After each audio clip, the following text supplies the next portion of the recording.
வணக்கம். கற்றல் இனிது நிகழ்ச்சியில இன்னைக்கு நர்சிங் படிப்புகள், இந்த படிப்புகளை யாரெல்லாம் படிக்கலாம், இதுக்கு என்னென்ன தகுதி, இந்த படிப்புக்கு அப்புறம் அவர்களுக்கான வேலை வாய்ப்புகள் எந்த அளவுக்கு இருக்கும் அப்படின்றது குறித்து தான் நம்ம பேச போறோம். இந்த நிகழ்ச்சியில நம்மோட பங்கேற்று பல்வேறு வழிகாட்டுதல்களை வழங்குறதுக்காக நர்சிங் கவுன்சிலோட பதிவாளர் திருமிகு ஆனி கிரேஸ் அவர்கள் இணைந்திருக்கிறார். மேம் வணக்கம். இப்போ நர்சிங் படிப்பு அப்படின்றது அதாவது மருத்துவத்திற்கு அடுத்த நிலையில் வச்சுருக்காங்க. இப்போ இந்த நர்சிங் அப்படின்ற ஒரு படிப்பை விருப்பப்பட்டு எடுக்கலாமா? அப்படி எடுக்கலாம் அப்படின்னா யாரெல்லாம் எடுக்கலாம்?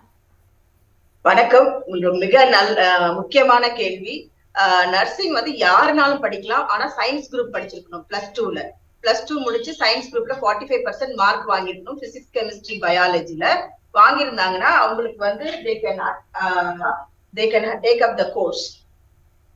இந்த கோர்ஸ் படிக்கிறதுக்கு ஸ்பெஷலா நர்சிங் இப்போ ஆஃப்டர் கோவிட் பாத்தீங்கன்னா நிறைய வாண்டட், உலகமெங்கிலும் நிறைய நர்சஸ் ஷார்டேஜ்.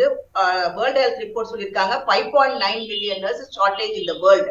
அப்படி பாத்தீங்கன்னா இன்னைக்கு நம்ம இந்தியால சவுத் ஈஸ்ட் ஏஷியாவில 1.9 million nurses we need at the moment. அப்படி இருக்கிறப்ப எங்க பார்த்தாலும் நர்சிங் தான் பூமிங்கா இருக்கு. நிறைய என்கொயரிஸ், நிறைய அட்மிஷன் வந்துட்டே இருக்கு. இதுல என்ன பியூட்டி அப்படின்னா இந்த தரம் மேல் ஸ்டூடெண்ட்ஸ் ஆல்சோ நிறைய உள்ள வராங்க இந்த ஷார்டேஜ்னால. சோ போத் த ஜெண்டர், இந்த ஜெண்டர் பயஸ் இல்லாம இந்த கோர்ஸுக்கு எல்லா வித அட்வான்டேஜ், ஃபியூச்சர் எல்லாமே இருக்கிறது இந்த நர்சிங் ப்ரொஃபஷன் எடுக்கிற இந்த இப்ப பர்டிகுலரா இந்த இயர்ல எடுக்கிற ஜெனரேஷன். ஓகே, இப்போ நர்சிங்னா டிப்ளமா இன் நர்சிங் இருக்கு, பிஎஸ்சி நர்சிங் இருக்கு அப்படின்னு தெரியும். வேற என்னென்ன நர்சிங் தொடர்பான படிப்புகள்லாம் இருக்கு? பிளஸ் டூ முடிச்ச பிறகு 3 விதமான என்ட்ரி ஆகலாம் நர்சிங்க்கு. ஒண்ணு சர்டிபிகேட் இன் ஆக்சிலரி நர்ஸ் மிட்வைஃப், அது சான்றிதழ் படிப்பு, அது 2 வருட படிப்பு. இன்னொன்று டிப்ளமோ இன் ஜெனரல் நர்சிங், அது 3 வருட படிப்பு. அதற்கு நீங்க பிளஸ் டூல எனி குரூப் எடுத்திருக்கலாம். டோட்டல் மார்க் 40% இருந்தா போதும்.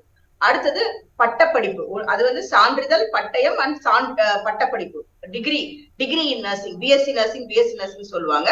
அதற்கு நான் கூறியது போல பிளஸ் டூ முடிச்சு அதுல பிசிக்ஸ், கெமிஸ்ட்ரி, பயாலஜில 45% மார்க் இருக்கணும். இருந்தா அவங்க எல்லாருமே இதுக்கு அப்ளை பண்ணலாம். இது 4 வருட படிப்பு. இந்த 3 வருட படிப்பு மட்டும்தான் அங்கீகரிக்கப்பட்ட படிப்பு. யாரும் இந்த சின்ன சின்ன கோர்சஸ் அவங்க நடத்துறாங்க, 2 வருஷம் 3 வருஷம் நடத்துறாங்க அப்படின்னு போய் ஏமாந்துடக்கூடாது. திரும்பி இதை நாங்க சொல்லிக்கொண்டே இருக்கிறோம் நர்சிங் கவுன்சில்ல இருந்து. ஏன்னா இந்த 3 படிப்புகள் மட்டும்தான். அதுவும் இந்த நர்சிங் கவுன்சில் வெப்சைட்டை பாத்தீங்கன்னா அதுல எது அங்கீகரிக்கப்பட்ட கல்லூரிகள், எது அங்கீகரிக்கப்பட்ட ஸ்கூல் அப்படின்றது அதுல இருக்குது. Diploma nursing, ANM nursing, BSc nursing, அதை பார்த்து பொதுமக்கள் போய் அந்த கல்லூரிகளிலும் அந்த பள்ளிகளிலும் மட்டுமே சேர்ந்தா அவங்களுக்கு நிச்சயமாக ஒரு ஒளிமயமான எதிர்காலம் இருக்குது நர்சிங் படிக்கும்போது. இப்போ அங்கீகரிக்கப்படாத கல்லூரியில சேர்ந்துட்டாங்க அப்படின்னா என்னென்ன பிரச்சனைகளை ஃபேஸ் பண்ண வேண்டியிருக்கும்? அங்கீகரிக்கப்படாத கல்லூரியில் சேர்ந்தா அவங்க லைஃப் இஸ் டூம்ட். அவங்களோட வாழ்க்கை நிச்சயமா, ஏன்னா அதை வச்சுட்டு அவங்களால ஒரு கவர்மெண்ட் ஜாபுக்கு போக முடியாது, ஒரு பிரைவேட் ஜாப்க்கு கூட போக முடியாது. அவங்க ஒரு நர்சிங் எய்ட, ஒரு நர்சிங் உதவியாளரா ஏதோ யூஸ் பண்ணுவாங்க. ஆனா அதுவுமே சட்டப்படி குற்றம். அந்த மாதிரி நர்சிங் உதவியாளரா இவங்க இடத்துல அந்த 6 மாச கோர்ஸோ 1 வருஷ கோர்ஸோ படிச்சுட்டு அப்படி ஒரு அங்கீகரிக்கப்பட்ட மருத்துவமனைகள்ல இவங்க பணியாற்றுவதற்கு நம்மளுடைய கிளினிக்கல் எஸ்டாப்ளிஷ்மெண்ட் ஆக்டோ இல்ல என்ஏபிஹெச்சோ பர்மிட் பண்றதே கிடையாது. சோ நர்சிங் கவுன்சிலும் இதற்காக தீவிரமாக நிறைய முயற்சிகள் எடுத்துக்கொண்டு இந்த மாதிரி இதெல்லாம் நடத்தக்கூடாதுன்னு சொல்லிட்டு நிறைய பேரை நாங்க க்ளோஸ் டவுன் பண்ணிக்கிட்டே வரோம் கவர்மெண்டோட உதவியோட. சோ அதனால மக்கள் தயவு செய்து வெப்சைட்டை பார்த்து www.tamilnadu.nursingcouncil.com என்ற வெப்சைட்டுக்குள்ள போய் ரெகனைஸ்ட் இன்ஸ்டிடியூஷன் ஐக்கானை கிளிக் பண்ணீங்கன்னா அங்க அதோட டீடைல்ஸ் முழுவதும் உங்களுக்கு வரும். அதை பார்த்து இந்த அங்கீகரிக்கப்பட்ட கல்லூரிகள்ல சேருமாறு கேட்டுக்கொள்கிறேன். இன்னொரு முக்கியமான விஷயம், இப்போ 3 விதமான படிப்புகள் இருக்கு அப்படின்னு சொன்னீங்க இல்லையா? இப்போ இந்த 3 விதமான படிப்புகளுக்கும் என்ன வித்தியாசம் இருக்கும்? படிக்கிறதுல என்ன வித்தியாசம் இருக்கும்? அதுக்கு பிறகு அவங்க வேலைக்கு போகும்போது என்ன வித்தியாசம் இருக்கும்?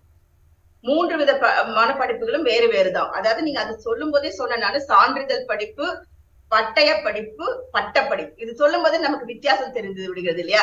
ஒரு சின்ன எக்ஸாம்பிள் சொல்லணும்னா என்ஜினியரிங் கூட கம்பேர் பண்ணிக்கலாம். நாம ஐடிஐ படிக்கிற ஒரு 2 வருஷ படிப்பு, டிப்ளமோ இன் பாலிடெக்னிக் படிக்கிறவங்க, பிஇ படிக்கிறவங்க, இந்த வித்தியாசம் தான் இது எக்ஸாக்டா இதுக்குள்ளேயும் வருது.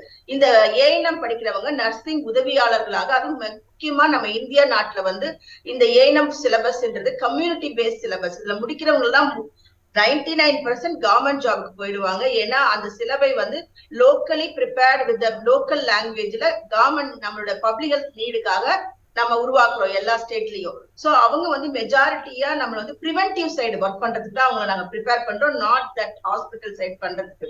So there is a big vacuum is there. And then பட்டய படிப்பு டிப்ளமோ இன் ஜெனரல் நர்சிங் அப்படின்றது போர்ட் ஆஃப் எக்ஸாமினேஷன், அது under the control of director of medical education. அவங்க அதை படிக்கும் போது அதற்குரிய ஊதியங்கள் தான் அவங்களுக்கு கிடைக்கும். அதே போல டிகிரி பட்ட படிப்பு படிக்கிற பிஎஸ்சி நர்சஸ் அது 4 வருடம் ப்ரொஃபஷனல் கோர்ஸ். இந்த 4 வருடம் படிச்சுட்டு நீங்க டீச்சரா போகலாம், இல்ல ஹாஸ்பிட்டல்ல பெட் சைட் நர்ஸா ஒர்க் பண்ணலாம், இல்ல ஒரு ரிசர்ச் அசிஸ்டண்டா போகலாம். அவென்யூஸ் ரொம்ப கொட்டி கிடக்கிறது இந்த இதுல. அதே போல டிப்ளமோ படிச்சுட்டா நான் இதோட நின்றுவேனா, தேக்க நிலை ஏற்படுமா அப்படின்னா நிச்சயமாக இல்லை. இந்த டிப்ளமோ நர்சிங் படிச்சுட்டு நீங்க வந்து 2 வருடம் பிஎஸ்சி நர்சிங் கோர்ஸ் இருக்கு டிப்ளமோ முடிச்சவங்களுக்கு, ஷார்ட் டேர்ம் மாதிரி. எப்படி வந்து நம்ம இன்ஜினியரிங் டிப்ளமோ பாலிடெக்னிக் பிடிச்சா லேட்டரல் என்ட்ரில 2வது வருஷம் நுழையிற மாதிரி, அப்படி இல்லாம எக்ஸ்க்ளூசிவா இவங்களுக்கு 2 வருட படிப்பு இருக்கு. அதை படிச்சு அவங்களும் தங்களுடைய தகுதியை மேற்படுத்திக் கொள்ளலாம். போஸ்ட் பிஎஸ்சி பிஎஸ்சி நர்சிங் ஒன்றை படிச்சு. சோ நர்சிங் இருக்கிற வேலை வாய்ப்புகளை இன்னைக்கு நீங்க டிப்ளமோ படிச்சாலும் சரி, டிகிரி படிச்சாலும் சரி, அப்சல்யூட் சோ மச் ஆப்பர்ச்சுனிட்டி குவிந்து கொண்டிருக்கிறது. ஏன்னா நாங்க ரீசெண்டா நிறைய ஆஸ்திரேலியன் ஹை கமிஷன்ல இருந்து, நார்வேல இருந்து எல்லாம் எங்களை வந்து மீட் பண்ணிட்டு போறாங்க. எங்களுக்கு நர்சஸ் வந்து முடிச்சு 1 இயர் எக்ஸ்பீரியன்ஸ் கூட வேணாம்னு சொல்றாங்க. ஏன்னா முன்னாடி டேஸ்ல எல்லாம் நாங்கெல்லாம் போகும்போது 3 வருஷம் எக்ஸ்பீரியன்ஸ் இருக்கணும், ஒரு 200 பெட் ஹாஸ்பிட்டல்ல வேலை பார்த்திருக்கணும் அப்படின்னா நிறைய இருந்தது. ஆனா இப்ப எல்லாம் வந்து இந்த ஷார்டேஜ்னால 6 months 1 இயர்லயே எல்லா விதமான டிப்ளமோ நர்ஸும் டிகிரி நர்ஸும் ஃபாரின் போக நல்ல ஆப்பர்ச்சுனிட்டி கிடைக்கும். பட் ஏஎன்எம்ஸ் வந்தீங்கன்னா அவங்க ஃபாரின் எல்லாம் போக முடியாது. ஏன்னா அவங்க லோக்கல் நீடுக்கு லோக்கல்ல தமிழ் லாங்குவேஜ்ல படிக்கிறாங்க அவங்க. சோ லோக்கலா மட்டும்தான் அவங்க ஒர்க் பண்ண முடியும். இப்போ இன்னொரு இதில் முக்கியமாக கவனிக்க வேண்டிய ஒரு விஷயம் என்னென்னா கல்லூரிகளோட தேர்வு ஏற்கனவே அங்கீகரிக்கப்பட்டது அங்கீகரிக்கப்படாது அப்படின்றத பார்க்கணும் அப்படின்னு சொன்னீங்க. இப்போது அரசு கல்லூரிகள் தனியார் கல்லூரிகள் அப்படின்னு நம்ம பிரித்து பார்த்தோம் அப்படின்னா அதில் படிக்கிறதுக்கு பிறகு வேலைவாய்ப்பில் வித்தியாசம் இருக்குமா? அப்படியெல்லாம் எதுவும் கிடையாது. இப்ப எப்படி மத்த கல்லூரிகள் இப்போ வந்து ஒரு டாக்டர் வந்து பிரைவேட் மெடிக்கல் காலேஜ்ல படிக்கிறதுக்கும் கவர்மெண்ட் மெடிக்கல் காலேஜ்ல படிக்கிறது 2 பேரும் முடிச்சு வந்தா ஒரே டிகிரி தான். எம்ஜிஆர் மெடிக்கல் யூனிவர்சிட்டி தான் டிகிரி கொடுக்குது, அவங்க மெடிக்கல் கவுன்சில் தான் சர்டிபிகேட் பண்றாங்க. அதே போலதான் அவங்க கவர்மெண்ட் காலேஜ் ஆஃப் நர்சிங்ல படிச்சாலும் பிரைவேட் காலேஜ் ஆஃப் நர்சிங்ல படிச்சாலும் இரண்டும் ஒன்றுதான். எல்லா இல்லைன்னா எங்களோட டீம்டு யூனிவர்சிட்டி, அப்ரூவ்டு டீம்டு யூனிவர்சிட்டியில அவங்க டிகிரி வாங்குவாங்க. அவங்க எல்லாருக்குமே 2 விதமான லைசன்ஸ் கவுன்சில் கொடுக்கும். அதாவது இவர்கள் qualified educated qualified license nurse அப்படின்றதுக்கு ஒரு நர்ஸும் பிஎஸ்சி நர்சிங் முடிச்ச பிறகும் சரி, டிப்ளமோ முடிச்ச பிறகும் சரி, அவங்க கவுன்சில்ல வந்து தங்களுடைய பெயரை பதிவு பண்ணி அவங்க லைசன்ஸ் வாங்கணும். சோ அந்த லைசன்ஸ் வாங்கின நாள்ல இருந்தா அவங்க எக்ஸ்பீரியன்ஸே ஸ்டார்ட் ஆகும். அதாவது ஒரு லைசன்ஸ் என்னன்னா ரெஜிஸ்டர்டு நர்ஸ் லைசன்ஸ், இன்னொன்னு ரெஜிஸ்டர்டு மிட்வைஃப் அப்படிங்கிற லைசன்ஸ். சோ 2 விதமான லைசன்ஸ் கொடுக்குறோம், அங்கீகாரம் கொடுக்குறோம். இங்க நர்ஸ்குள்ளாக பதவி உயர்வு அப்படின்ற அந்த ப்ராசஸ் வந்து இருக்கா? அப்படி பதவி உயர்வு வேணும் அப்படின்னா மேற்படிப்புகளை படிக்கணும் அப்படின்றதுக்கான தேவை ஏற்படுமா? நிச்சயமாக நர்ஸுக்குன்னு நீங்க வந்து எந்த ஒரு கட்டமைப்பிலும் இப்ப ஹாஸ்பிட்டல் சைடு போறவங்க அதுக்கு மேல போகணும் அப்படின்னு சொன்னா அவங்களுக்கு தங்களை பலவிதமான கண்டினியூங் நர்சிங் எஜுகேஷன், இல்ல எம்எஸ்சி நர்சிங், இல்ல போஸ்ட் பேசிக் ஸ்பெஷாலிட்டி நர்சிங் அப்படி எல்லாம் படிச்சாதான் அவங்களுக்கு அதுக்குரிய வேலை வாய்ப்புகள் மேல முன்னேற்றம் கிடைக்கும். ஏன்னா இன்னைக்கு எல்லாமே ஒரு தகுதி உயர்வு போயிட்டே இருக்கு. அதே போல காலேஜ் ஆஃப் நர்சிங்ல ஒர்க் பண்ணணும் அப்படின்னா நிச்சயமா நீங்க வந்து எம்எஸ்சி நர்சிங் படிச்சுக்கணும். அதுவும் இப்ப எல்லாம் பிரின்சிபலா ஆகணும் அப்படின்னு சொன்னாவே டாக்டரேட் இன் நர்சிங் மேண்டேட் சொல்றாங்க, நிறைய பப்ளிகேஷன் சொல்றாங்க. சோ இதெல்லாம் ரொம்ப முக்கியமான தகுதிகள். நீங்க வந்து திறமைகளையும் படிப்பும் வளர்த்து கொண்டு போனாதான் உங்களுக்கு முன்னேற்றம் கிடைக்கும். இதுல நீங்க ஒரு கொஸ்டின் என்கிட்ட கேட்கலாம், இப்ப வந்து கவர்மெண்ட் சைட்லயும் பிரைவேட் செக்டர்லயும் இந்த டிஃபரன்ஸ் இருக்குதா அப்படின்னா நிச்சயமா பெரிய டிஃபரன்ஸ் இருக்கு. பிரைவேட் செக்டர்ல பாத்தீங்கன்னா இவங்களுக்கு டிகிரி குவாலிபிகேஷன் ஏத்த மாதிரி முன்னாடி போயிட்டே இருப்பாங்க. நம்ம இதுல கொஞ்சம் தாமதமாகலாம் கவர்மெண்ட்ல, பட் இட் இஸ் ஹேப்பனிங். ஆனா it takes little timer. And also நிறைய இப்ப நம்ம கவர்மெண்ட்குள்ள எம்எஸ்சி நர்சிங் படிச்ச பசங்க, பிஹெச்டி பசங்க உள்ள வந்துட்டாங்க ஸ்டாஃப் நர்சஸா. சோ அவங்களுக்கும் காலப்போக்குல இந்த உயர்வுகள் எல்லாம் தகுதி அடிப்படையில கிடைக்கும் அப்படின்னு நாங்க நிச்சயமா நம்புறோம்.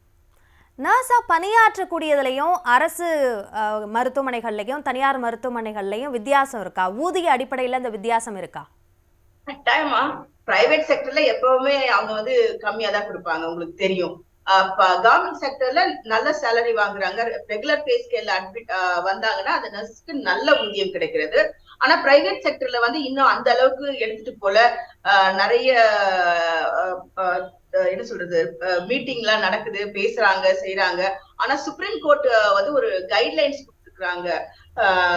Central nursing association of India case file பண்ணி அவங்க வந்து அந்த கேஸ் மூலமா ஒரு வழிகாட்டுதலை கொடுத்திருக்காங்க. ஒரு 200 பெட் ஹாஸ்பிட்டலாக இருந்தா மினிமம் சேலரி வந்து 25,000 ரூபாய் ஒரு நர்ஸுக்கு இருக்கணும் அப்படின்னு டிஃப்ரெண்ட் கேட்டகரிஸ் கொடுத்துட்டு இருக்காங்க.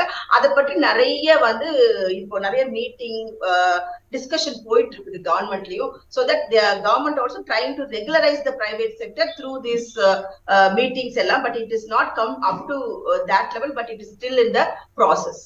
இந்த ஊதியம் மட்டும் பிரச்சனையா இல்லை, தனியார் மருத்துவமனைகளில் அதிக நேரம் பணியாற்ற வேண்டிய ஒரு சூழல் ஏற்படக்கூடிய விஷயமும் கூட இருக்குது. இப்போ நர்சிங் எடுத்து படிக்கிறாங்க அப்படின்னா அந்த மாதிரியான விஷயங்களை பார்க்கும்போது கொஞ்சம் அச்சப்படுறாங்க நர்சிங்குள்ளே வர்றதுக்கு. ஸோ அதையும் முறைப்படுத்துறதுக்கு இந்த வழிகாட்டுதல்கள் வழிவகுக்குமா?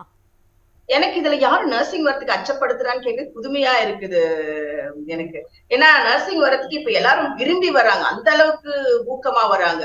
நீங்க சொல்றது ஏதோ ஒரு இடத்துல 2 இடத்துல வேணா நீங்க சொல்ற அந்த ஷிஃப்ட் எல்லாம் அதிகமா இருக்கலாம். அதெல்லாம் எப்பவும் நம்ம ஸ்டேட்ல எல்லாம் ரெகுலரைஸ் பண்ணிட்டோம், maybe in other parts of the country. But நம்ம ஸ்டேட்ல பொறுத்த வரைக்கும் கவர்மெண்ட்லயும் beautiful shift system. Even we had meetings with IMA and the labor department and with the secretariat, and all those people they prefer the shift system of 8 hours or either 12 hours depending upon the need of this particular nurse. They never go beyond the hour of 45 hours a week, definitely not. அது என்னால அஷ்யூரா சொல்ல முடியும். So இது எப்படின்னு எனக்கு தெரியல, நீங்க கேட்கல. சரி, இப்போ நர்சிங் பற்றி நிறைய பேசியிருந்தோம். இப்போ மருத்துவம் சார்ந்த படிப்புகள் அப்படின்னு சில படிப்புகள்லாம் இருக்கு இல்லையா? இப்போ அந்த படிப்புகளுக்கு எப்படி போகலாம்? இப்போ அதை வந்து நர்சிங்க்கு ஈக்குவலான படிப்புகள் அப்படின்னு நம்ம பார்க்க முடியுமா, அல்லது அதற்கு அடுத்த நிலையில் இருக்கக்கூடிய படிப்புகள் அப்படின்னு பார்க்க வேண்டியிருக்கா? நிச்சயமா நர்சிங்க்கு அடுத்த படிப்பா தான் நான் மத்த எல்லா கோர்ஸையும் பார்க்கிறேன். ஏன்னா நான் எப்பவும் சொல்றது, இந்த உலகத்துல வந்து பிறப்பு அப்புறம் கடைசி மூச்சு என்பது இருக்கும் வரைக்கும் இந்த ப்ரொஃபஷன்ல வேலையில்லா திண்டாட்டம்ன்ற ஒன்று இல்லவே கிடையாது. நீங்க எந்த பார்ட் ஆஃப் கண்ட்ரி போனாலும் சரி, உலகத்துல எந்த மூளைக்கு போனாலும் சரி, நர்சஸ்க்கு வேலை வாய்ப்பு என்பது அவ்வளவு கொட்டி கிடைக்கும். சோ அதனால நான் வந்து நெக்ஸ்ட் மெடிசன் பாத்தீங்கன்னா இந்த மெடிக்கல் ப்ரொஃபஷன்ல நர்சிங் தான் நெக்ஸ்ட் சொல்லுவேன். அடுத்தது there is diploma in pharmacy, B pharmacy இருக்கு, பிசியோதெரப்பி இருக்கு, அப்புறம் ஆக்குபேஷனல் தெரப்பி இருக்கு, எக்ஸ்ரே டெக்னீஷியன் கோர்சஸ் பிஆர் இருக்கு, ரெக்கார்ட் பிஎம்ஆர்சி இருக்கு, அப்படி நிறைய எக்கச்சக்கமான கோர்சஸ் இருக்கு இதுக்குள்ள உள்ள.